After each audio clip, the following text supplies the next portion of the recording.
Niko bilang tadi dan minggu lalu dia mengatakannya sedikit juga, bahwa sedikit berbeda seri ini, karena ini seri doktrinal dan itu sesuatu yang kami suka melakukan. Kadang-kadang buat satu seri doktrinal, khotbah doktrinal, dan dengan demikian kami mau memberi peluang setelah khotbah untuk saudara bertanya. Jadi kalau ada sesuatu yang kurang jelas, dan bisa begitu kalau saya yang berkhotbah ya, kalau ada sesuatu yang kurang jelas, simpan pertanyaan dan nantinya bisa diajukan kepada saya, Pak Pendeta Niko, Pak John juga bisa menjawab.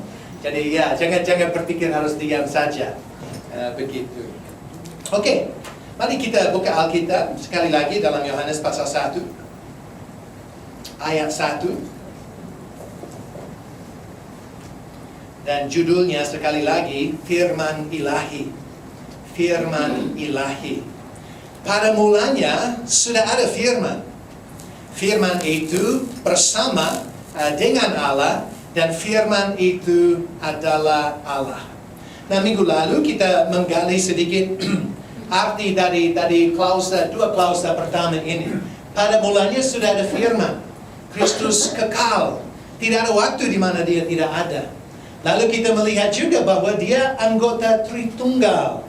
Kita tidak boleh berkata bahwa Allah satu pribadi yang pakai 3 topeng. Tidak boleh berbicara seperti itu. Firman itu bersama-sama dengan Allah berarti ada 3 oknum dalam Tritunggal. Kalau saudara mau menggali lebih dalam tentang hal itu, bisa minta rekaman dari khotbah ini dari minggu lalu yang sangat jelas. Atau bisa tanya nanti mengenai hal itu juga. Jadi kita melihat hal itu. Dan kita melihat ketiga oknum itu dalam Tritunggal saling mengasihi, saling melayani, berkomunikasi satu sama lain, dan bekerja sama supaya kita bisa diselamatkan. Dan Alkitab mengatakan hal itu dengan sangat-sangat jelas. Sehingga dalam sejarah gereja, orang yang tidak mengaku adanya Tritunggal, satu Allah yang terdiri dari 3 oknum, orang itu dianggap sebagai bidat langsung, ya kan? Jadi jangan kita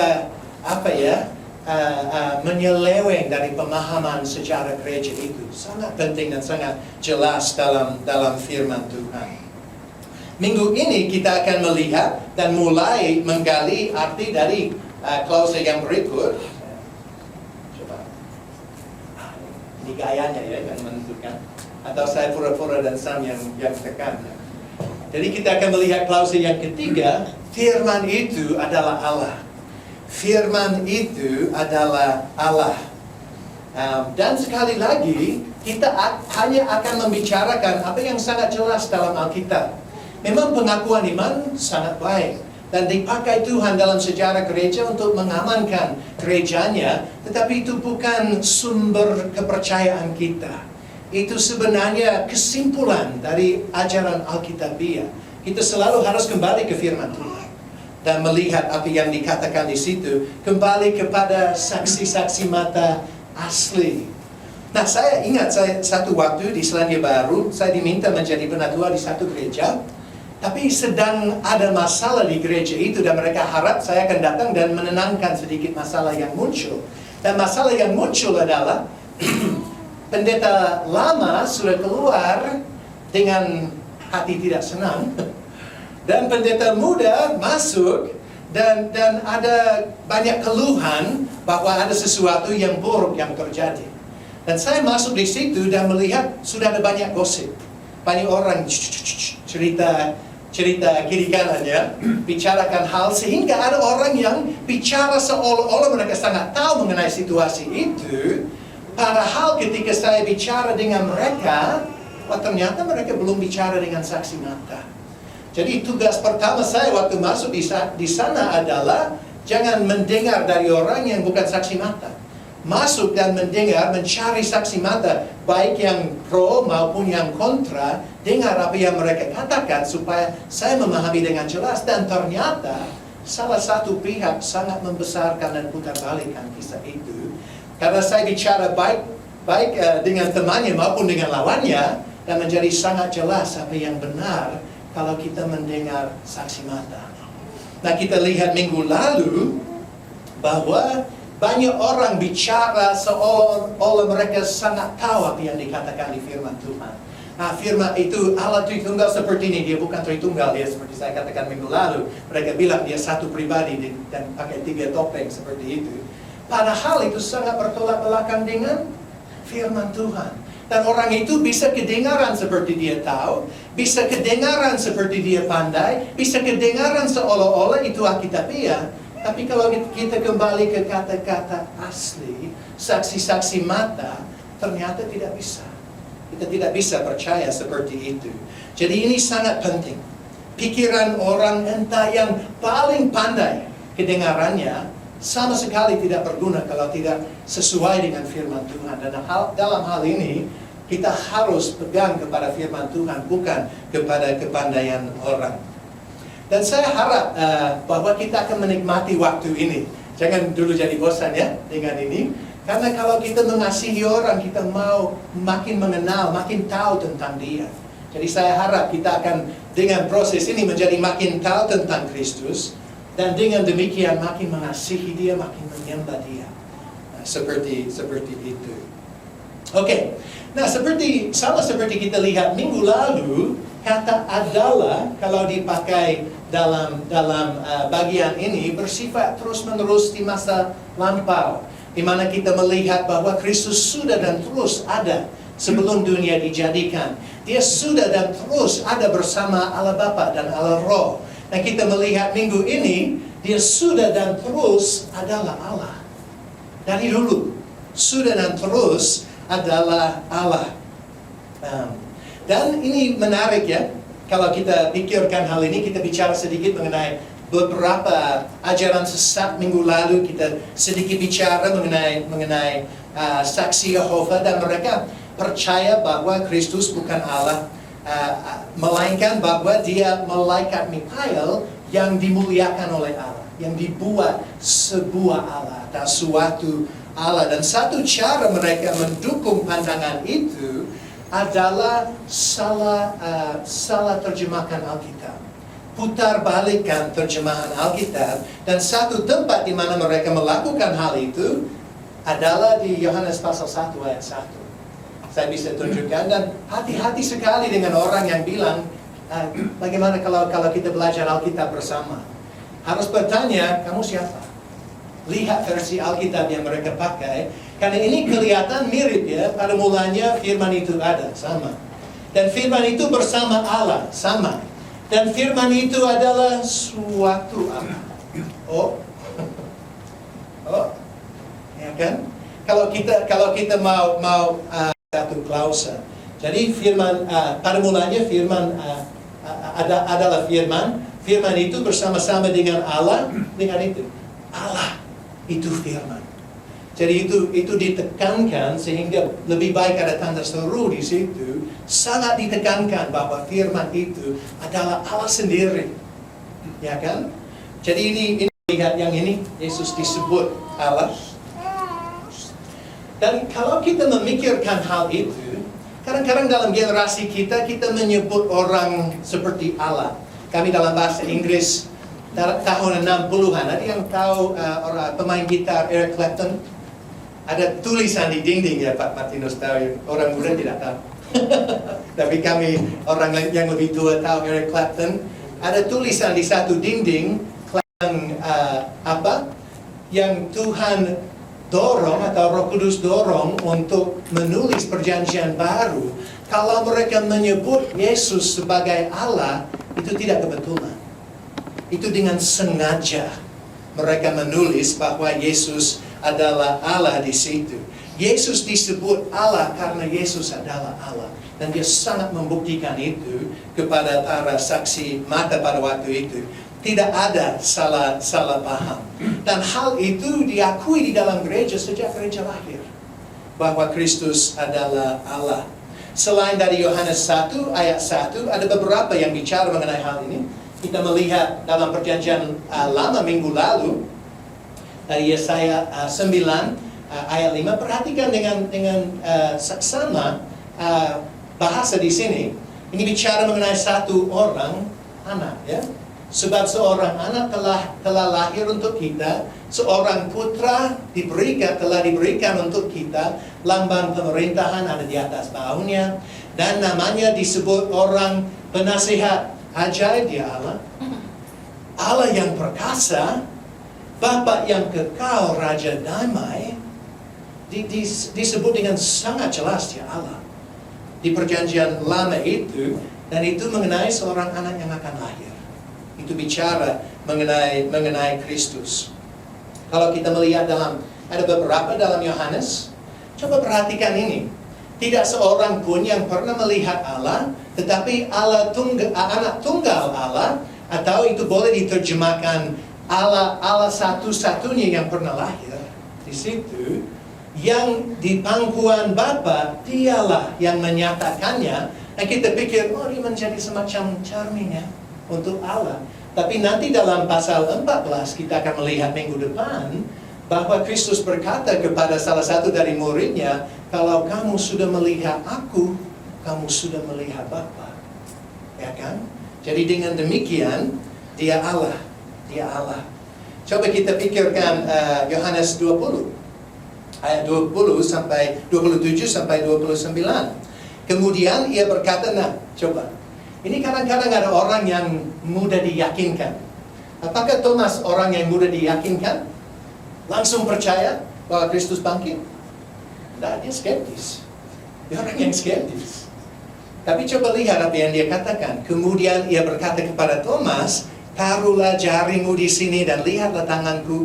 Ulurkanlah tanganmu dan cucukkan ke dalam lumbungku. Dan jangan engkau tidak percaya lagi, melainkan percayalah. Thomas menjawab dia, ya Tuhanku dan Allahku. Nah, dan kata Yesus kepadanya, karena engkau telah melihat aku, maka engkau percaya. Berbahagialah orang yang tidak melihat namun percaya. Jadi ini menarik ya. Kalau Kristus manusia biasa, apakah dia terima? Kalau orang bilang Paniko, engkaulah Tuhan. Ya kan kita pegang baju kita. Kita menangis mendengar orang seperti itu. Kalau dia berkata kepada malaikat seperti itu, diterima? Engkau Allah. 2 kali terjadi dalam Wahyu di mana Yohanes mau menyembah malaikat dan malaikat melarang dia. Dia berkata, sembahlah Allah. Sembahlah Allah. Jadi ini penting kita lihat di sini bahwa Kristus menerima pengakuan ini dan pengakuan itu benar. Kita juga bisa melihat itu dalam tulisan Yohanes yang lain, dalam 1 Yohanes, suratnya 5 ayat 20. Coba perhatikan ini. Akan tetapi kita tahu bahwa anak Allah telah datang dan telah mengaruniakan pengertian kepada kita, supaya kita mengenal yang benar, dan kita ada di dalam yang benar, di dalam anaknya Yesus Kristus. Dia adalah Allah yang benar dan hidup yang kekal. Dan dalam bahasa Yunani, biasanya apa yang dikatakan itu merujuk kepada orang terakhir yang dibicarakan. Itu disebut antecedent. Begitu. Jadi kalau dikatakan dia adalah Allah yang benar, itu pasti merujuk kepada Yesus Kristus. Pasti bicara mengenai dia. Kalau masih belum yakin, mari kita lihat dari Paulus. Mungkin Yohanes dia berlebihan ya. Tidak ya. Tapi kita pikir, mungkin itu hanya dari Yohanes, apakah ada yang lain yang bicara seperti itu? Coba lihat apa yang dikatakan Rasul Paulus, dan ingat dia dulu Farisi. Orang-orang Yahudi sejati. Lihat apa yang dia katakan mengenai Kristus. Mereka adalah keturunan bapa-bapa leluhur yang menurunkan Mesias dalam keadaannya sebagai manusia yang ada di atas segala sesuatu. Ia adalah Allah yang harus dipuji sampai selama-lamanya. Amin. Ada yang belum percaya? Sangat jelas. Kristus adalah Allah. Kristus adalah Allah dan layak dipuji. Paulus juga berkata dalam Titus 2 ayat 13, dia berkata, dengan menantikan penggenapan pengharapan kita yang penuh bahagia dan penampakan kemuliaan Allah yang maha besar dan juru selamat kita, Yesus Kristus. Ada dua hal yang perlu diperhatikan di sini yang kurang jelas dalam bahasa Indonesia. Kalau dilihat di sini, penampakan kemuliaan Allah yang maha besar dan Juru Selamat kita Yesus Kristus dalam bahasa Yunani, saya tidak akan menjelaskan caranya, nanti boleh bertanya. Ini pasti bicara mengenai satu orang. Tuhan Allah yang maha besar dan Juru Selamat kita itu hanya boleh bicara mengenai satu orang. Ini bicara mengenai Kristus. Dia Tuhan yang maha besar dan Juru Selamat kita. Dan juga kata penampakan tidak pernah dipakai mengenai Allah Bapa. Karena dia tidak tampil, dia tidak kelihatan, dia tidak tampak bagi manusia. Hanya Kristus yang melakukan hal itu. Jadi penampakan Allah yang maha besar dan Juru Selamat kita itu bicara mengenai Yesus semuanya. Jadi dia adalah Allah. Dia adalah Allah. Mari kita pikirkan surat Ibrani. Jadi kita melihat Yohanes, kita melihat Paulus. Sekarang kita bisa melihat penulis dari surat Ibrani.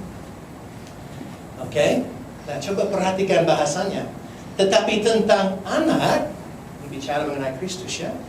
Tentang anak ia berkata, takhtamu ya Allah tetap untuk seterusnya dan selamanya, dan tongkat kerajaanmu adalah tongkat kebenaran. Dia disebut Allah dengan sangat jelas di situ, mengutip firman Tuhan untuk mengatakan.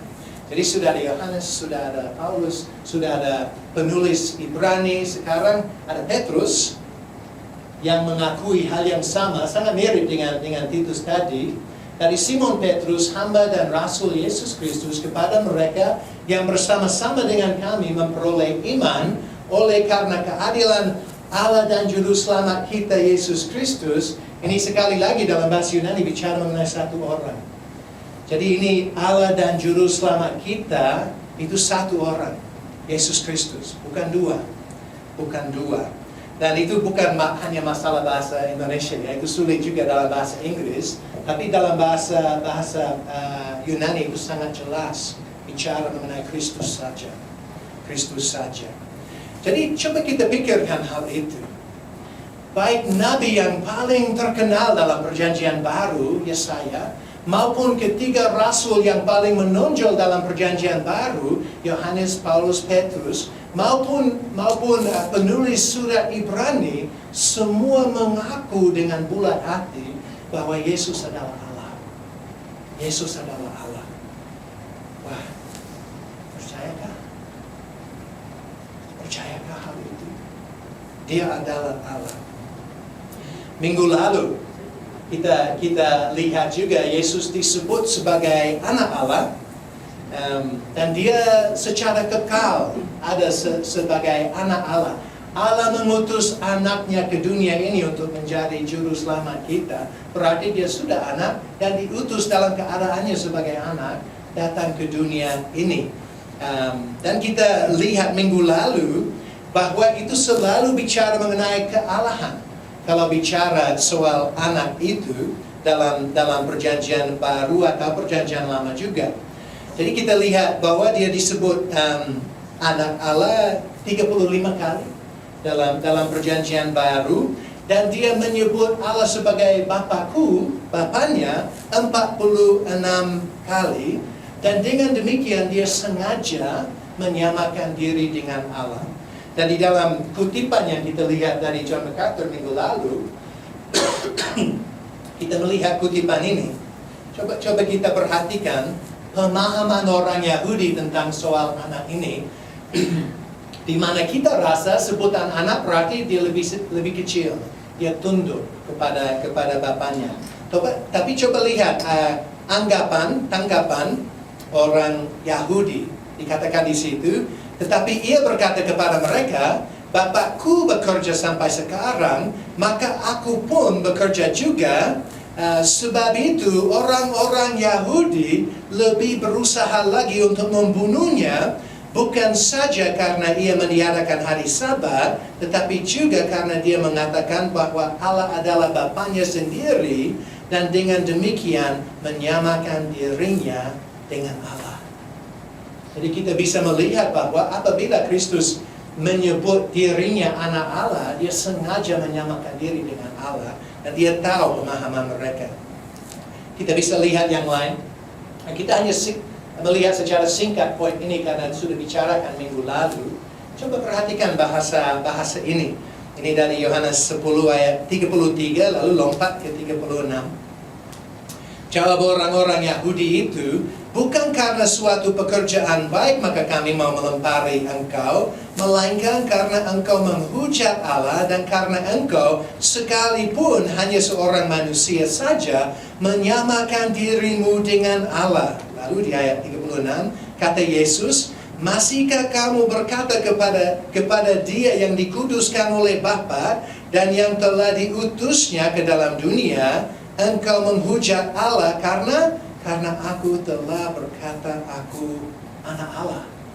Kalau dia menyebut diri anak Allah, dia menyamakan diri dengan Allah. Nah, kita lihat satu kali lagi. Yohanes 19 ayat 7. Jawab orang-orang Yahudi itu kepadanya, kami mempunyai hukum dan menurut hukum itu ia harus mati sebab ia menganggap dirinya sebagai anak Allah. Dianggap bahwa dia menghujat karena dia menyebut diri Allah dengan sebutan itu. Dan sekali lagi, Kristus sangat memahami tanggapan mereka karena dia orang Yahudi. Jadi dia tahu apa yang mereka akan mengerti kalau dia menyebut diri anak Allah. Dan lebih besar daripada itu, dia Allah sendiri. Jadi dia tahu hati mereka. Dan dia dengan sengaja menyamakan diri dengan Allah. Nah, yang juga sangat jelas menyangkut hal ini, poin terakhir kita adalah Yesus disebut Tuhan dan dengan demikian itu sebutan kealahan kalau dia disebut Tuhan di situ.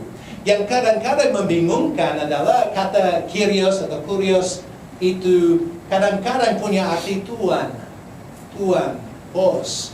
Sehingga ada bidak-bidak yang berkata, itu maksudnya di situ. Tapi coba kita lihat, ada satu teolog namanya Wayne Grudem, dan dia bicara begini tentang penggunaan kata Tuhan, kata Kyrios, di dalam firman Tuhan. Maaf banyak. Tapi coba perhatikan, kan ini hal yang sangat penting sekali. Dia kata, kadang-kadang kata Tuhan, Yunani Kyrios, itu dipakai sebagai sebutan hormat kepada seorang atasan yang agak mirip arti seperti sir atau bapak, dan kita ada catatan di situ. Kadang-kadang kata ini berarti tuan bagi pelayan atau budak, dan kita lihat referensi. Tetapi kata yang sama digunakan dalam Septuaginta, itu terjemahan perjanjian lama dalam bahasa Yunani, dan itu banyak dipakai dalam masa Yesus itu sebagai terjemahan. Jadi kata Kyrios itu digunakan sebagai terjemahan untuk kata Ibrani Yahweh, seperti itu. Atau sebagaimana sering diterjemahkan Tuhan pakai huruf besar. Ini kalau kita lihat dalam TB itu. Kata Kyrios digunakan untuk menerjemahkan kata Tuhan atau Yahweh itu 6.814 kali dalam perjanjian baru itu atau perjanjian lama versi Yunani. Oleh karena itu, perhatikan ini, oleh karena itu pembaca mana saja yang tahu bahasa Yunani pada masa perjanjian baru, yang memiliki pengetahuan biarpun sedikit tentang perjanjian lama versi Yunani, tentu saja sadar bahwa di dalam konteks-konteks yang tepat, kata Tuhan adalah nama bagi Sang Pencipta dan Pemelihara alam semesta, yaitu Allah Maha Kuasa. Nah, bagaimana kita tentukan? Bagaimana kita tentukan mana yang dimaksudkan Tuhan, Sir, atau Tuhan? Ada beberapa ayat yang akan kita lihat, hanya sedikit, ada sangat banyak yang menggunakan Tuhan Yesus, ya, sebutan seperti itu. Tapi ada beberapa yang tidak dapat disangkal bicara mengenai kealahan Yesus dengan menggunakan kata Tuhan itu. Coba perhatikan ini kata malaikat, ya, firman dari malaikat kepada para gembala menjadi warta jemaat untuk mereka. Hari ini telah lahir bagimu Juru selamat yaitu Kristus atau Mesias, Tuhan di kota Daud. Ini bukan Mr. Kristus yang dimaksudkan di situ. Ini sebutan yang bicara mengenai jabatannya sebagai Kristus dan statusnya sebagai Tuhan sendiri. Jadi ini pasti berarti Yahweh. Yahweh, Allah yang maha besar begitu. Ada yang lebih jelas lagi dalam pasal berikut di situ. Dan kita akan melihat bahwa ini terjemahan dari, bukan terjemahan, tapi kutipan dari Perjanjian Lama. Coba perhatikan hal ini.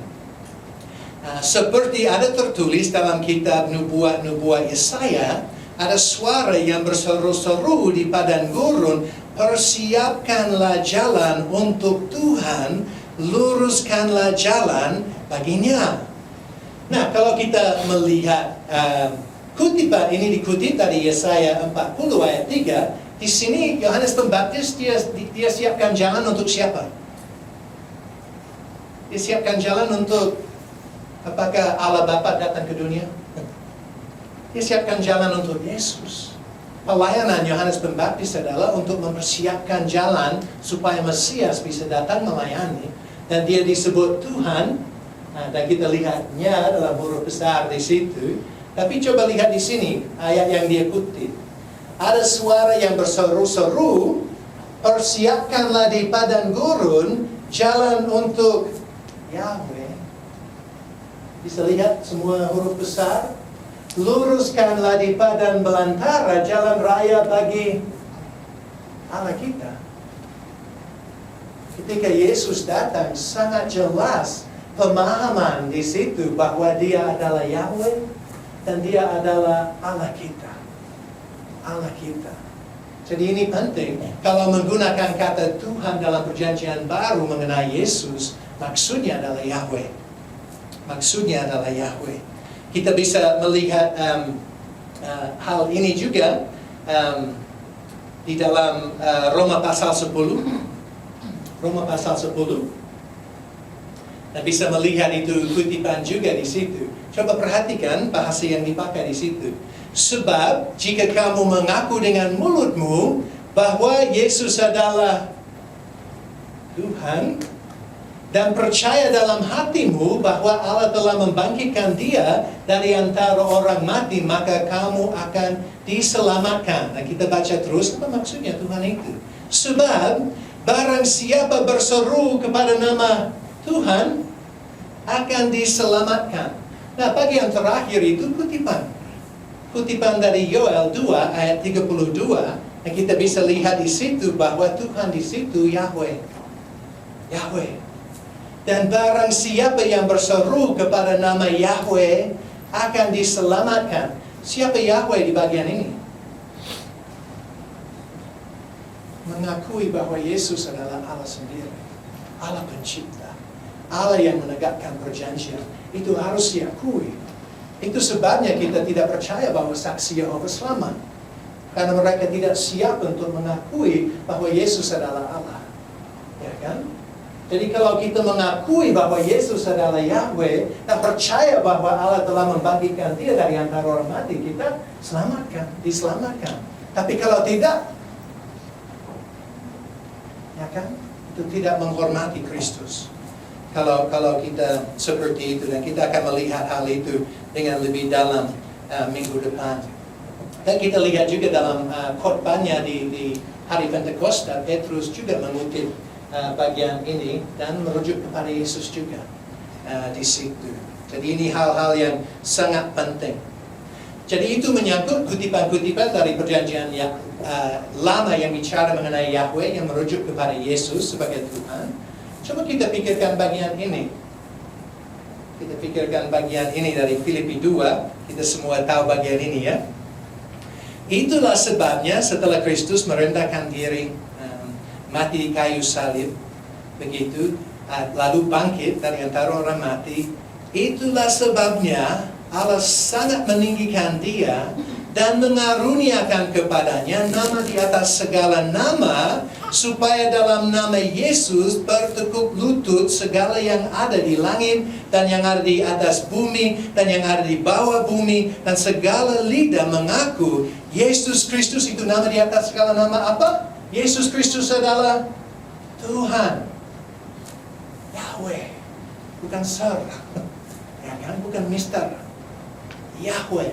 Itu pengakuan setiap makhluk baik di surga maupun di bumi akan mengaku bahwa dia adalah Yahweh, Allah sendiri. Jadi kata Sir sangat tidak cocok di situ.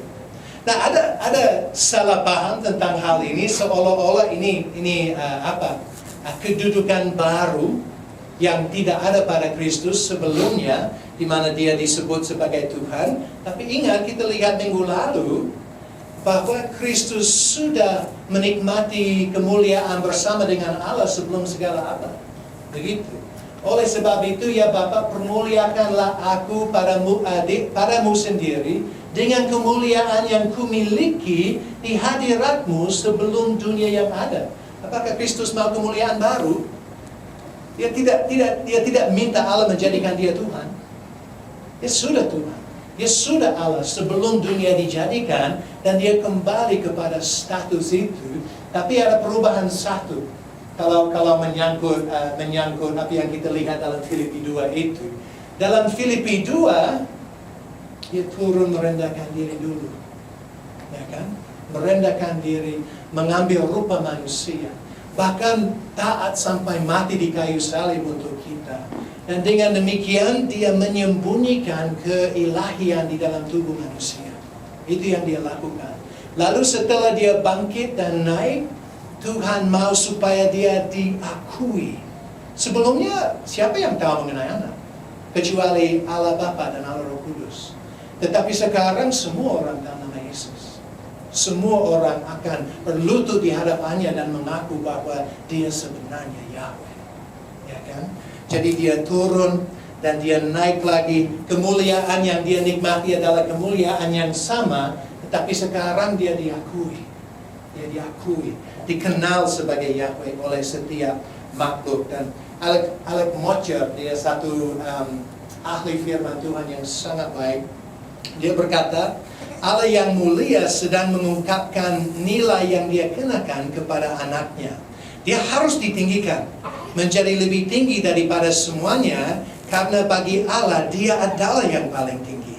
Oleh karena itu, di depan saksi-saksi yang dia pilih, Sang Bapa memberi pernyataan yang kelihatan tentang anggapan dia mengenai Yesus. Bahwa dia, Yesus, adalah Tuhan atas segala sesuatu, yaitu di atas surga, bumi, dan neraka, dan bahwa kealahannya tidak dapat disangkal. Karena dia disembah di surga, di mana hanya Allah saja yang boleh disembah, dan sekarang kemuliaannya sudah tidak lagi tersembunyi. Dan dia sudah menikmati secara sepenuhnya dan secara diakui kepemilikannya pada nama ilahi dan ketuhanan. Peristiwa kenaikan yang historis dan fisik adalah komentar yang moral dan rohani tentang Yesus. Dia adalah Yahweh. Dia selalu ada sebagai Yahweh. Dan sekarang dia dimuliakan karena siapa dia, yaitu Yahweh. Dan kita akan melihat satu lagi, sebenarnya dua lagi, tapi saya curang sedikit. Di sini dari Ibrani pasal 1 ayat 8. Ingat, itu bagian ini mulai dengan kata tetapi tentang anak. Ia berkata, dan saudara bisa lihat itu di Alkitab. Coba perhatikan, saya potong sedikit demi waktu ya, hal ini.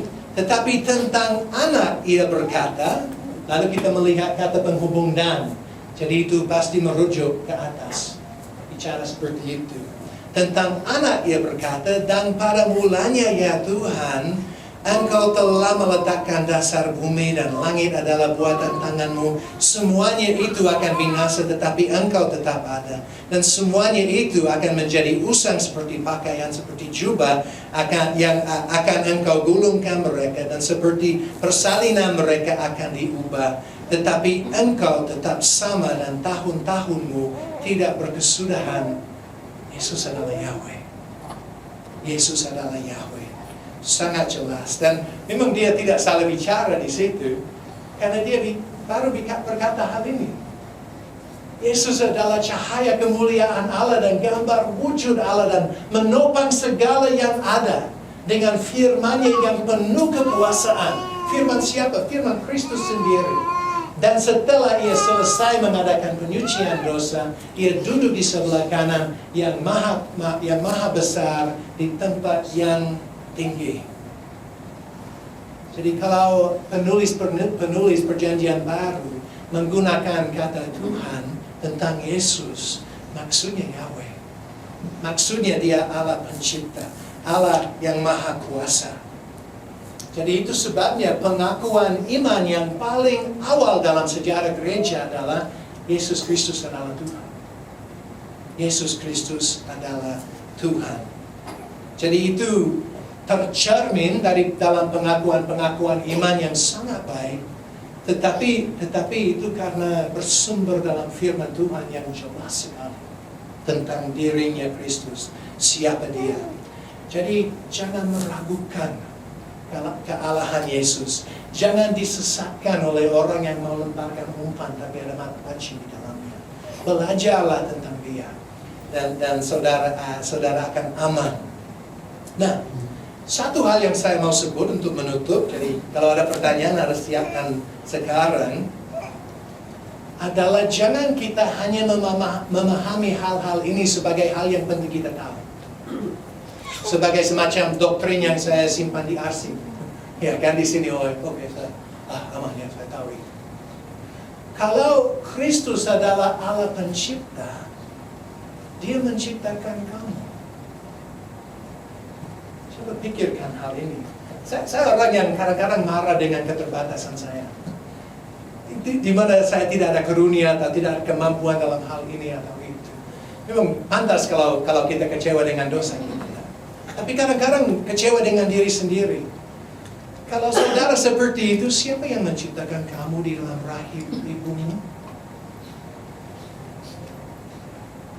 Dia menciptakan kamu sesuai kehendaknya untuk menjadi bagian yang penting dalam tubuhnya. Ya kan? Itu tidak kebetulan kamu ada sebagaimana kamu ada. Hidupmu berarti karena Kristus menjadi sumber dari hidupmu. Begitu. Ini hal yang penting kita cerna. Hati Kristus yang sama ketika dia memberi nyawanya bagi kamu, itu hati juga yang sama ketika dia mengasihi kamu dan menciptakan kamu. Itu hal yang sangat indah. Hal berikut adalah kalau Yesus adalah Tuhan, kita bisa pikir Oke, ya, itu berarti dia Allah. Tapi kita juga harus percaya bahwa kalau dia Tuhan, kita perlu taat kepadanya. Kita perlu taat kepadanya. Saudara adalah milik dia. Dia menciptakan kamu, itu berarti kamu milik dia. Dia adalah Tuhan atas segala sesuatu, berarti dia berotoritas di atas kamu. Apakah dalam hidup sehari-hari saudara sadar tentang dia? Oke, bagaimana saya harus memuliakan Tuhan dalam hal ini? Saya mau tunduk kepada Tuhan dalam segala sesuatu. Ya kan? Kalau dia Tuhan, dia harus menjadi Tuhan atas hidupmu. Kamu harus sadar tentang hal itu. Jadi saya mau tanya, apakah ada bagian firman Tuhan yang saudara hindari? Karena sakit hati. Karena rasa gagal dan tidak melihat lagi. Apakah kamu memperlakukan dia sebagai Tuhan kalau begitu? Apakah saudara ada semacam dosa yang saudara buat di dalam rumahmu dan tidak siap mengaku? Tidak siap untuk berkata yang salah itu? Ya kan? Apakah Kristus Tuhanmu dalam hal itu? Saya mau tanya juga, kita baru bicara bahwa Kristus menciptakan kita dan menciptakan kita dengan satu maksud, yaitu untuk membangun tubuhnya. Apakah saudara membangun tubuhnya? Apakah menuangkan hidupmu untuk melayani dia? sebagai Tuhan. Ya kan? Karena dia adalah Tuhan. Dan yang terakhir yang saya mau supaya kita perhatikan di sini adalah ini tadi. Kalau Yesus menopang segala sesuatu yang ada dengan firman-Nya yang penuh kekuasaan, bukankah Dia sanggup menopang kamu? Dalam tantangan-tantangan, kesulitan-kesulitan, kekecewaan yang saudara alami sehari-hari, bukankah Dia mampu untuk menopang kamu juga? Jangan putus asa. Jangan putus asa. Andalkanlah Dia. Andalkanlah Dia. Berdoa kepada Dia, curhat dengan Dia karena Dia sanggup untuk menopang kamu. Dan bagi kita selalu tidak tahu ya, siapa yang ada dan pemahamanmu tentang Injil. Tetapi jangan lupa bahwa Kristus inilah yang siap merendahkan diri datang ke dunia ini untuk menyelamatkan kamu secara pribadi. Dan kamu tidak layak. Tapi Dia datang mati di kayu salib untuk menebus dosamu dan melayakkan, supaya kamu bisa diselamatkan. Dan Allah anak yang melakukan hal itu.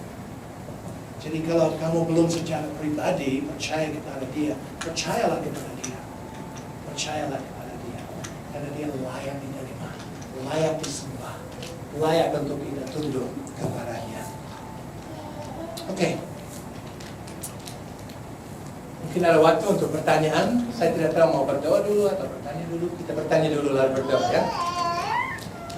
Ada pertanyaan mengenai apa yang kita lihat minggu lalu, minggu ini ya, tentang Kristus sebagai anak Allah ilahi, anak Allah dari kekal, dan juga peran Kristus sebagai salah satu oknum dari Tritunggal.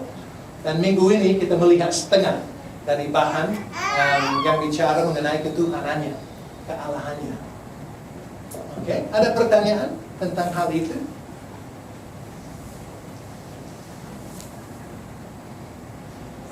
Stephen selalu ada pertanyaan, jadi ini bagus. Berarti otak aktif. Tadi di slide-nya Pak Simon ada yang tulisan, dan setelah ia selesai mengadakan penyucian dosa, ia duduk di sebelah kanan yang maha besar. Pertanyaannya, kenapa dia duduk di sebelah yang maha besar sedangkan dia sendiri maha besar? Bagus, karena ada dua oknum.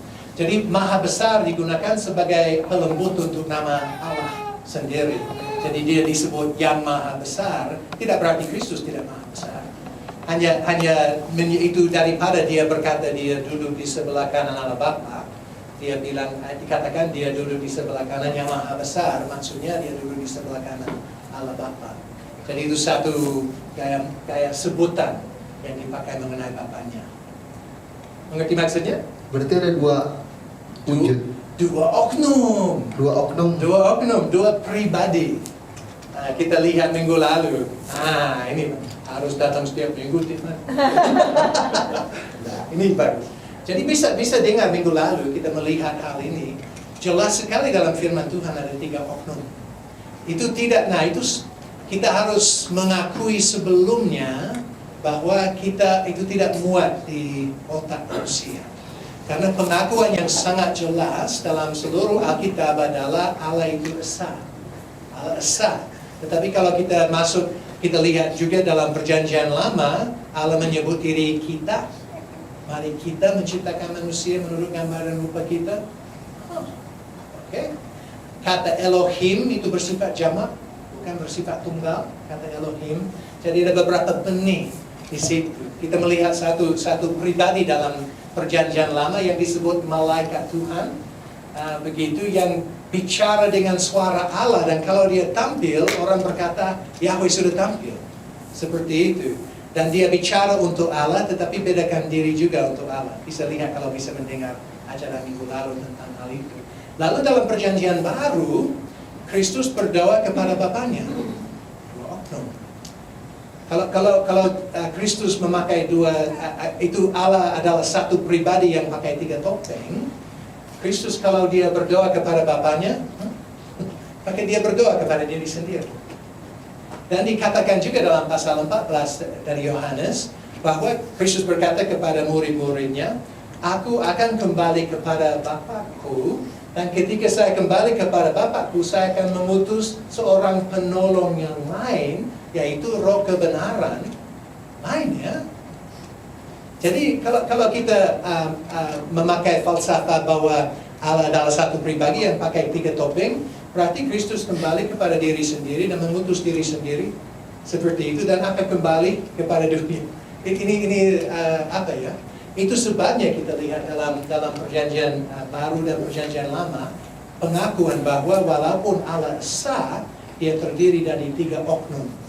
Seperti itu, yang bicara satu sama lain, melayani satu sama lain. Kristus tunduk kepada Bapaknya, ya kan? Bagaimana tunduk kepada diri sendiri? Seperti itu. Jadi kita melihat hal itu, lalu kita tidak berusaha untuk membuat itu masuk akal. Itu sebabnya penting kita mengakui karena dirinya Allah terlalu besar untuk mewakili otak kita. Dan setiap kali kita berusaha untuk menyederhanakan, kita menghilangkan sebagian dari informasinya. Jadi kalau kita terlalu berfokus kepada keesaan Allah, kita tidak mengakui kenyataan bahwa ada oknum-oknum, ya kan, seperti tadi. Atau kalau kita terlalu fokus kepada oknum-oknum, kita bicara seolah-olah adanya 3 Allah. Seperti itu. Jadi kita kembali dan setiap gambaran yang kita pakai dan ilustrasi yang kita pakai biasanya itu berat sebelah. Berat sebelah. Jadi lebih baik kita berkata, aku percaya kepada satu Allah yang tunggal, yang terdiri dari 3 oknum itu. Lalu kalau Allah tidak muat di otakmu, pujilah dia, karena dia terlalu besar. Allah tidak tunduk kepada matematika kita. Seperti itu. Jadi itu pertanyaan yang baik, Stephen. Karena kebanyakan orang secara praktis, mereka percaya bahwa Allah adalah satu pribadi yang pakai 3 topeng. Padahal itu tidak sesuai dengan firman Tuhan.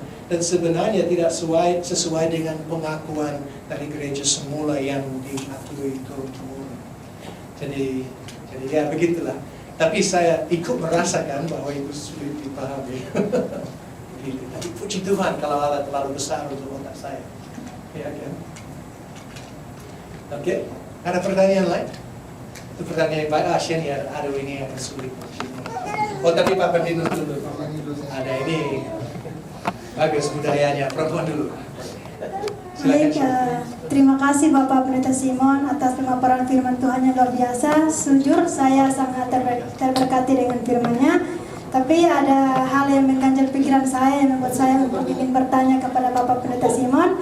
Di mana waktu di awal tadi Bapak Simon menyampaikan bahwa tentang Tritunggal, yaitu satu Allah tapi 3 oknum. Nah, ini yang membuat saya ingin bertanya, yaitu mengapa disebut dengan satu Allah 3 oknum, bukan satu Allah tapi 3 pribadi? Karena dalam buku-buku teologi pada umumnya itu dari penulis kayak MacDonald, Leon Morris, kebanyakan mereka menyebut satu Allah 3 pribadi, tidak menyebut sebagai satu Allah 3 oknum. Jadi menurut Bapak Pendeta Simon itu bagaimana? Terima kasih. Ya, terima kasih. Wah, bagus. Ya, biasanya kata itu dipakai bergantian. Jadi boleh dikatakan pribadi, tapi saya pakai oknum karena bahasa biasa di sini.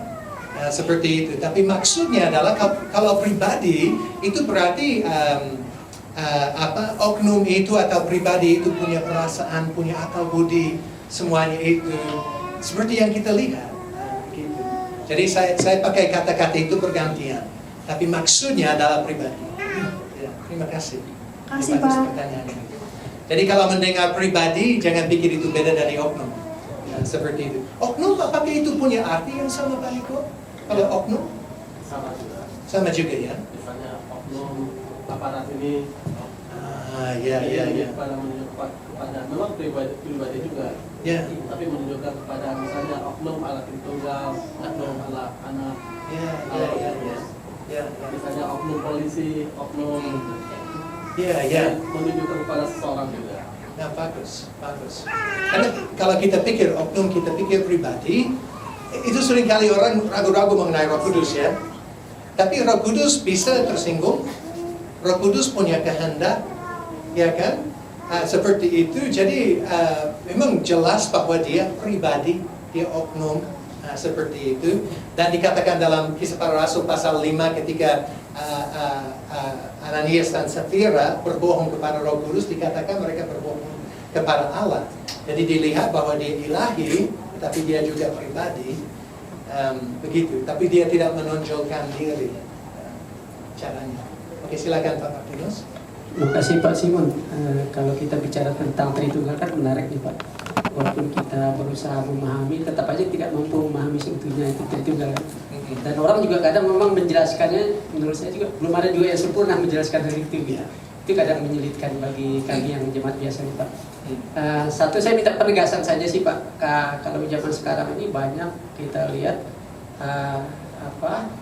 pendeta-pendeta yang atau ajaran-ajaran menyatakan begini Pak. Kalau sekarang lagi viral itu, dia mengatakan Yesus itu hanya sebagai penerima delegasi lah gitu, hanya mendapatkan delegasi. Makanya wajar dia itu menggunakan atau menyebutkan dirinya Allah karena dia dikasih delegasi. Bahasa sederhananya ya Pak ya, sehingga dia berani menggunakan itu gitu. Dan kekuasaan yang dia terima itu karena Allah memberikan kuasa kepada dia.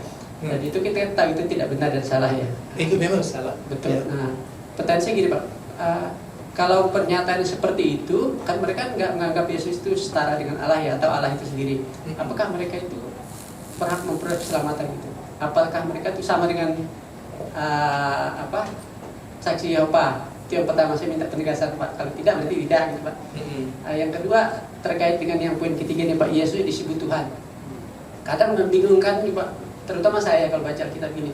Kadang kan suka menyebut nama Yesus dia disebut Tuhan, tapi hurufnya Tuhan huruf besar satu, tapi kadang huruf besar semua Tuhan tadi. Itu berarti kalau Yesus disebut Tuhan seperti poin 3 itu menunjukkan bahwa Yesus itu adalah Allah ya Pak ya, Allah yang Maha Kuasa. Tapi kalau menggunakan Tuhan huruf besar semua menunjukkan Allah Bapa itu sendiri.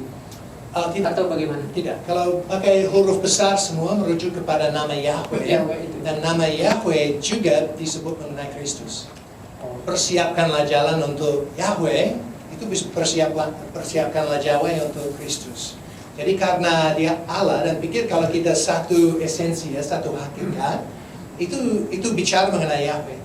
Nah, begitu, Allah Bapa, Allah Anak, Allah Roh, semua pun berhak disebut sebagai Yahweh.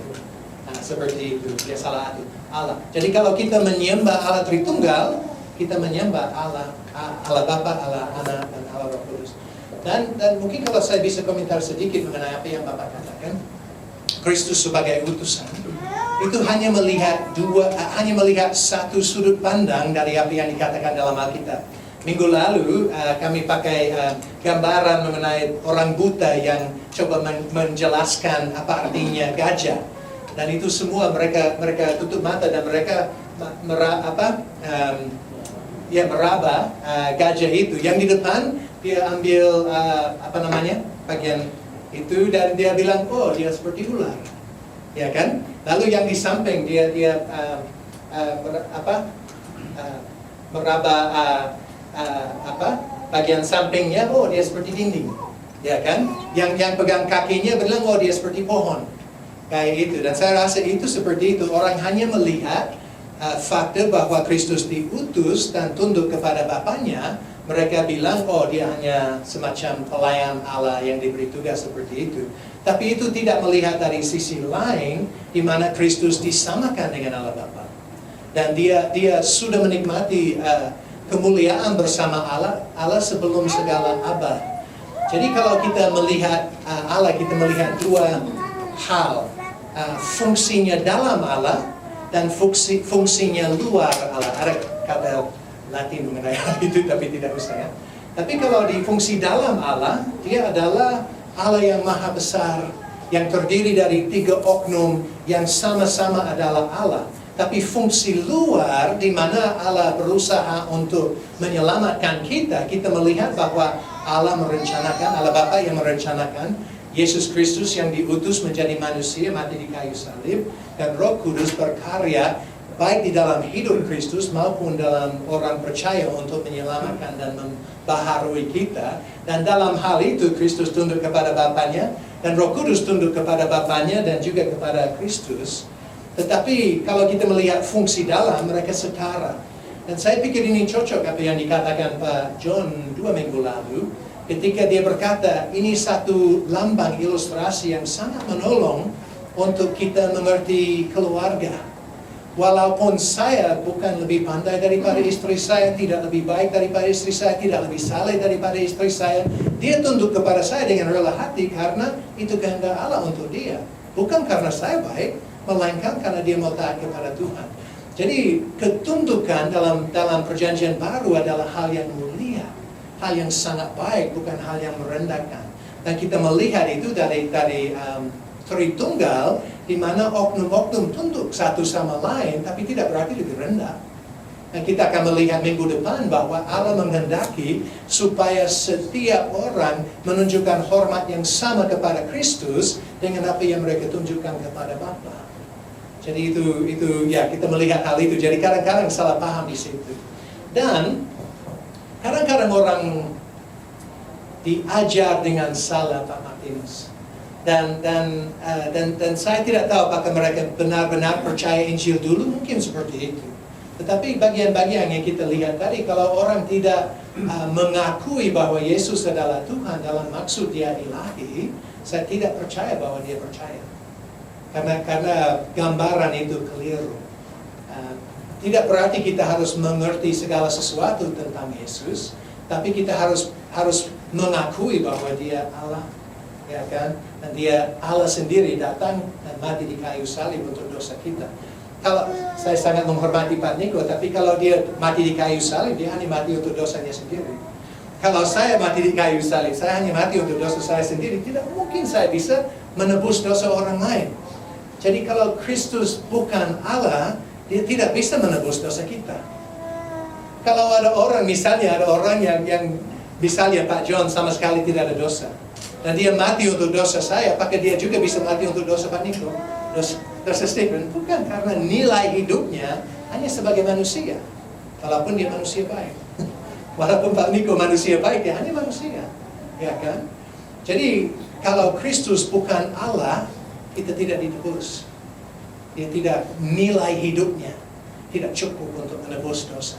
Tapi karena dia Allah sendiri yang datang mati untuk kita, nilai itu besar, kekal, dan tak terbatas. Seperti itu. Ya berarti kalau tidak mengakui Yesus itu sebagai Allah, berarti nggak dapat keselamatan, Pak? Tidak mungkin. Tidak mungkin orang selamat karena mereka menghina Allah. Kita melihat itu minggu depan. Jadi itu pertanyaan yang lebih singkat.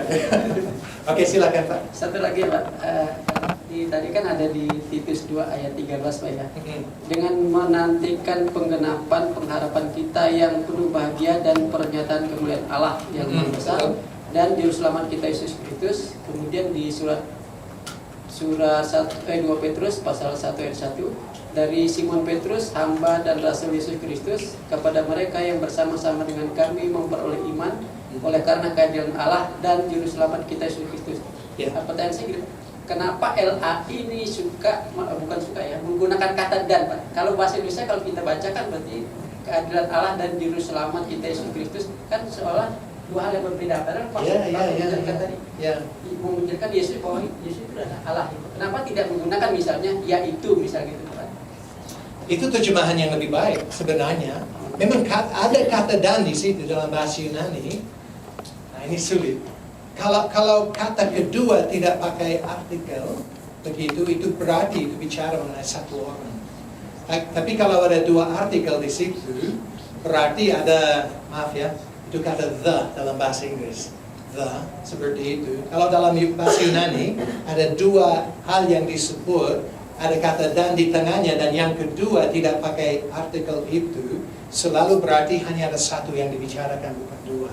Tapi saya setuju dengan Bapak, kalau orang yang menerjemahkan Alkitab menggunakan kata yaitu, itu mencerminkan dengan jauh lebih akurat bahasa Yunani yang tergantung dalam kedua bagian itu. Jadi Bapak bisa buat pengaduan pada LAI seperti itu. Karena ya, itu jauh lebih baik. Di belakang kan menerangkan yang di depan, maksudnya kan itu kan. Iya, memberi kesan yang kurang akurat. Dan seperti kita lihat dalam beberapa ayatnya itu sangat jelas, apalagi dalam Roma pasal 9 ayat 5, sangat-sangat jelas bahwa Yesus adalah Allah yang maha besar. Seperti itu, Allah yang harus dipuji selama-lamanya. Oke, saya rasa mungkin harus disimpan pertanyaan lain untuk minggu depan ya. Tapi pertanyaan-pertanyaan itu bagus sekali. Ya, terima kasih. Dan jangan malu ya, jangan malu bertanya. Oke, kita berdoa.